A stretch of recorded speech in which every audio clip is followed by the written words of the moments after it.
Have you ever found yourself sitting in your favorite chair, the house quiet around you, and just for a moment, you feel the weight of it all? Not a weight you can point to, exactly, but a sort of heaviness in your spirit. It's the feeling of all the years, all the memories, all the things you've collected and carried, both in your home and in your heart. If that sounds familiar, I want you to know you're not alone. Many of us in this wonderful chapter of life, from our 70s into our 80s, start to feel that the clutter of a lifetime can become a burden we weren't meant to carry. What if I told you that the secret to feeling lighter, more peaceful, and genuinely happier isn't about adding anything new to your life? It's not about a new pill, a new diet, or a new complicated hobby. It's about letting go. It's about consciously and gently setting down the burdens that we've been carrying for far too long. It's about making room for joy, for peace, for deep contentment. Over our time together, we're going to talk about 11 specific things we can learn to release. And we'll start with a few that might just be the most freeing of all. Let's begin with something that can feel as natural as breathing, but can slowly steal our joy if we're not careful: the habit of holding a grudge. Now, I'm not talking about the little annoyances, like your neighbor who always lets their leaves blow into your yard. I'm talking about the deep, old wounds. The hurtful thing a family member said decades ago that still stings when you think of it. The friend who let you down when you needed them most. We've all got one or two of those tucked away, don't we? We hold on to these grudges, thinking we're protecting ourselves, or maybe punishing the other person. But the truth is, the person carrying the anger and the resentment is always the one who pays the highest price. It's like drinking a glass of poison and waiting for the other person to get sick. That bitterness can weigh on our hearts, it can affect our sleep, and many doctors will tell you it can even impact our physical health. Forgiving someone isn't about saying what they did was okay. It's not about reconciliation, necessarily. It's about you declaring your own freedom. It's saying, I am no longer willing to carry this pain for you. I am setting this down for my own peace. Think of one small grudge you've been holding. You don't have to do anything dramatic. Just, for today, try to release it in your mind. Picture it as a heavy stone you've been carrying in your pocket, and just for a moment, set it down. Feel how much lighter that feels. That lightness is your birthright. And you know, often tied up with those old grudges is another heavy weight: the need to be right. Oh, this one is a tricky one, especially for us. We've lived a long time, we've seen a lot, we've learned so many lessons the hard way. So when we get into a discussion with our adult children, or a friend, or our partner, it can feel so important to make our point, to be acknowledged as being right. But I want to ask you a simple question: would you rather be right, or would you rather be happy? So many arguments, so much tension, stems from this deeply ingrained need to win the debate. That political discussion with your son-in-law that ruins a perfectly good Sunday dinner. The disagreement with a friend about the best way to do something. In the grand scheme of things, does it truly matter? Letting go of the need to be right isn't about admitting you're wrong. It's about prioritizing your relationship and your own inner peace over winning a momentary victory. The next time you feel that urge to correct someone, to prove your point, just take a gentle breath and ask yourself, what is more important here? Is this a hill I'm willing to die on? Most of the time, you'll find it's not. And letting it go will feel like a cool breeze on a hot day, incredibly relieving. Now, this leads us to something else we can let go of, something that might surprise you: the guilt of saying no. How many of us spend our lives saying yes? Yes to the PTA bake sale, yes to working late, yes to hosting the family holiday, yes to helping a friend move. We built our lives on being reliable, on being the person others could count on. And that is a beautiful thing. But our energy, our time, our capacity, it's different now. And that's okay. That's natural. The problem is, that old habit of automatic agreement is still there, and it can lead to us feeling overwhelmed, exhausted, and even resentful. We agree to babysit the grandkids for a weekend when we know our back is already aching. We volunteer for a committee at the clubhouse when we were really looking forward to a quiet month. We say yes out of a sense of obligation, or worse, out of a fear that if we say no, people will stop asking, that we'll become less important. But let me tell you something. Your worth is not measured by your productivity or your availability. Your value is in your being, not just your doing. Learning to say a kind, but firm no is not selfish, it is an act of profound self-respect. It's you telling yourself, I know my limits, and I honor my need for rest and peace. You can say, I'd love to help, but that doesn't work for me right now, or thank you so much for thinking of me, but I'm going to have to pass this time. It doesn't need a long explanation. Every time you say no to something that would drain you, you are saying yes to your own well-being. And from that place of rest and peace, you will have so much more to give when you truly want to say yes. Letting go of grudges, releasing the need to be right, and setting down the guilt of saying no, these are the first steps on this path toward a lighter life. They clear out the old emotional clutter, making space for something new to grow. And once we've started to create that space inside of us, we can begin to look at the world around us, and that brings us to another thing that is so important to release. It's interesting, isn't it? When we start to clear out some of that old, heavy furniture from our minds, the grudges, the need to be right, we suddenly find we have a little more space to breathe. And that newfound lightness often makes us look around our homes with fresh eyes. We might notice the corners and closets and shelves that are filled to bursting, and we feel a new kind of urge, a gentle pull to simplify, to declutter not just our hearts, but our physical space as well. This brings us to the next thing we can lovingly let go of, the clutter of too many possessions. Now, I'm not just talking about a messy junk drawer, we all have one of those. I'm talking about the sheer volume of stuff we've accumulated over a lifetime. The dishes we never use, the clothes that no longer fit or suit our style, the boxes of old papers, the knickknacks that we dust but no longer truly see. Each one of these items, on its own, is harmless. But together, they create a silent demand on our energy. They require cleaning, organizing, repairing, and storing. They can make a home feel crowded and chaotic instead of the peaceful sanctuary it should be. I want you to think of your home as the final, cherished nest of your life. It should be filled only with things that are useful or things that bring you genuine joy. That's a wonderful rule of thumb, popularized by the tidying expert Marie Kondo. Pick up an item, a vase, a book, a sweater, and ask yourself, does this spark joy? If it does, if it truly makes your heart feel a little lighter to look at it or use it, then by all means, keep it and treasure it. But if it doesn't, if it's just there, taking up space, then thank it for its service and let it go. Letting go of physical clutter isn't about getting rid of your memories, it's about curating them. It's about choosing to keep the treasures and releasing the rest, so the treasures can truly shine. You don't have to tackle the whole house in a day. Start with one drawer. One shelf. Celebrate that small victory. You'll be amazed at how clearing a physical space can feel like clearing a path in your mind. And as we sort through those physical possessions, we often come across things that tie us to another heavy weight, the pursuit of a picture-perfect life. You know the one I mean. The life we see in magazines or on television, where everything is always tidy, everyone is always gracious, and the holidays are flawless. So many of us have spent a lifetime chasing that ideal, feeling like we've fallen short if our home wasn't spotless or our family gathering was a little bit messy. But perfection, my friend, is a cruel and exhausting master. It's an illusion that robs us of the beauty and the richness of real, authentic life.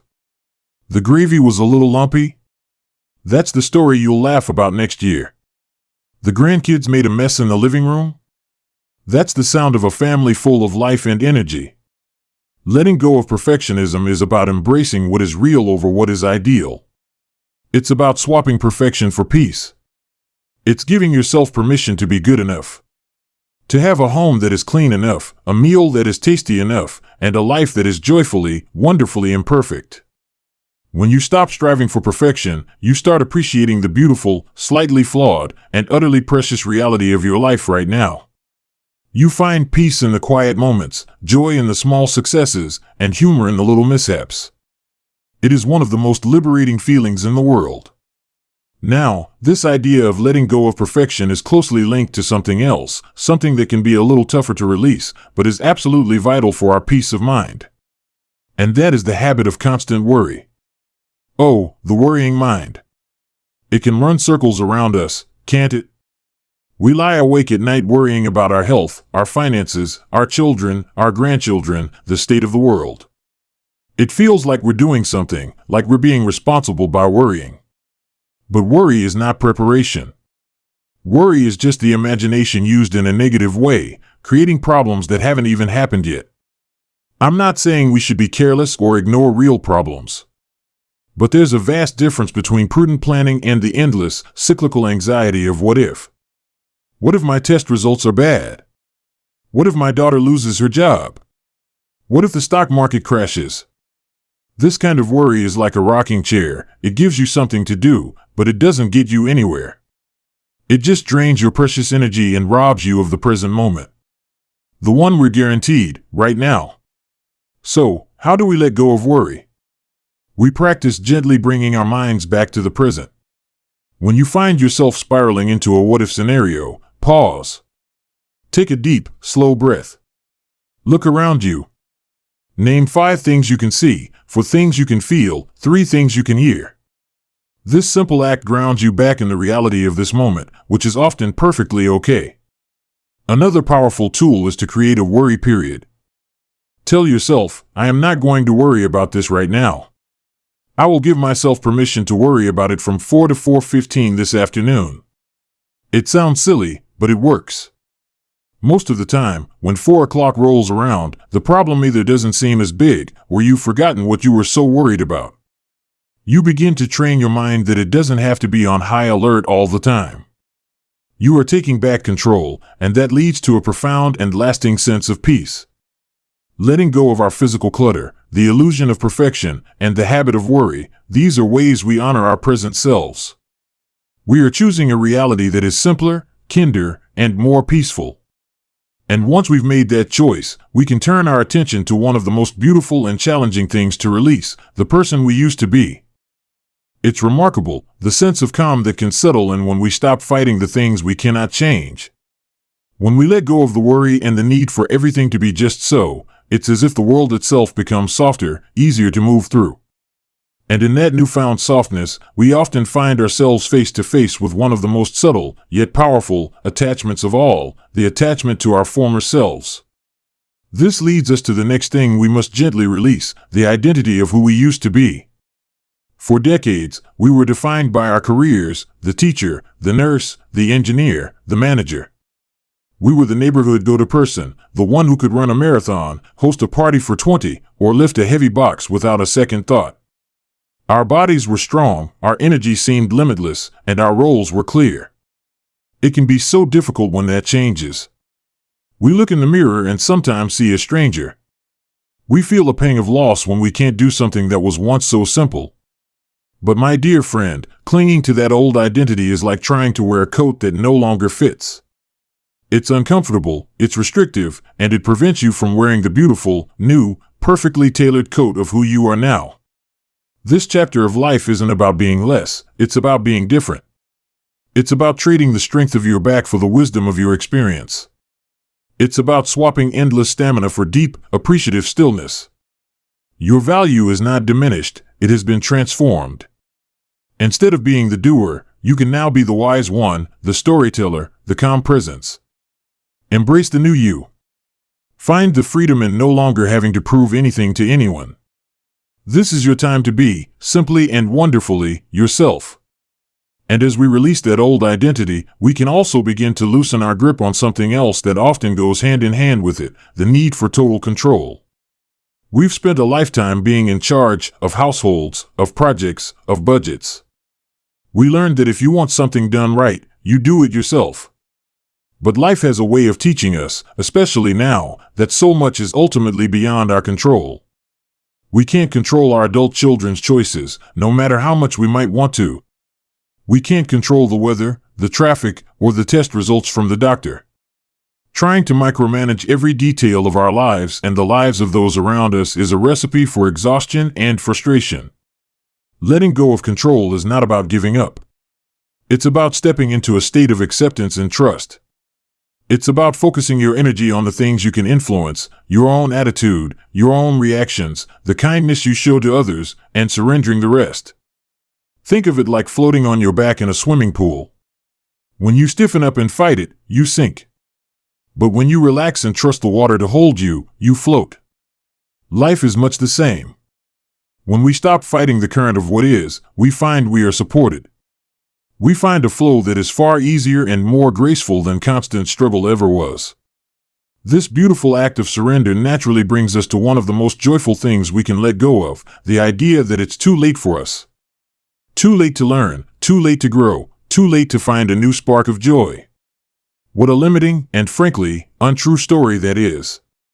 Your brain is still capable of creating new neural pathways.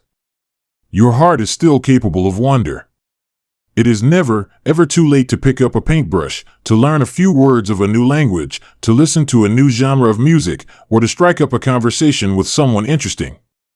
The world is still full of marvels waiting for your attention. Letting go of the "it's too late" narrative is about embracing curiosity. It's about giving yourself permission to be a beginner again. So what if you're not a master gardener? Buy a small potted herb and learn to care for it. So what if you've never painted? Get a set of watercolors and just play with the colors on the page. The goal isn't to be the best. The goal is to feel alive, to engage with the world, to remind yourself that you are still growing, still evolving. This sense of ongoing growth is a powerful antidote to stagnation and one of the purest sources of happiness there is. And finally, after we've let go of so much, the grudges, the clutter, the worry, the old self, we come to the last, and perhaps most important, thing to release: other people's expectations of how we should live our lives. Your grandchildren think you should move to a retirement community? Your old friend believes you should travel more or less. Your children worry you're spending too much time alone? Everyone, with the best of intentions, has an opinion. But this is your life. This is your one, precious, irreplaceable life. The only expectations that truly matter now are your own. Letting go of external validation is the ultimate declaration of freedom. It's you giving yourself permission to write your own rules. If you want to spend a whole afternoon reading a book, do it without guilt. If you find joy in quiet puttering, embrace it. If you want to take a course in something obscure that fascinates you, go for it. Your happiness, your peace, your contentment, these are the only metrics that matter now. You have earned the right to design your days around what feels good and true to your own spirit. So, there we have them. 11 things to let go of, to trade for a life that feels lighter, more peaceful, and infinitely happier. From the emotional weights like grudges and the need to be right, to the practical ones like clutter and overcommitment, to the profound shifts of releasing our old selves and the opinions of others. It may seem like a lot, but remember, this isn't a race. It's a gentle, ongoing process. It's a series of small choices you make every day, choices that add up to a completely new way of being. I'd love to hear from you in the comments below. Which of these things resonated most with you? Is there one you've already been working on letting go, or one that feels like the next right step for you? Sharing our experiences is how we learn and support each other. If this conversation has brought you a little bit of peace or a new idea, please do give this video a like. It helps others in our community find it. And if you'd like to join me for more talks like this, about living our very best lives in these later years, be sure to subscribe to the channel. Thank you for spending this time with me. Remember, it's never about what you're leaving behind, but about all the wonderful space you're creating for what's to come. Here's to your lighter, brighter, and more peaceful life. You so deserve it.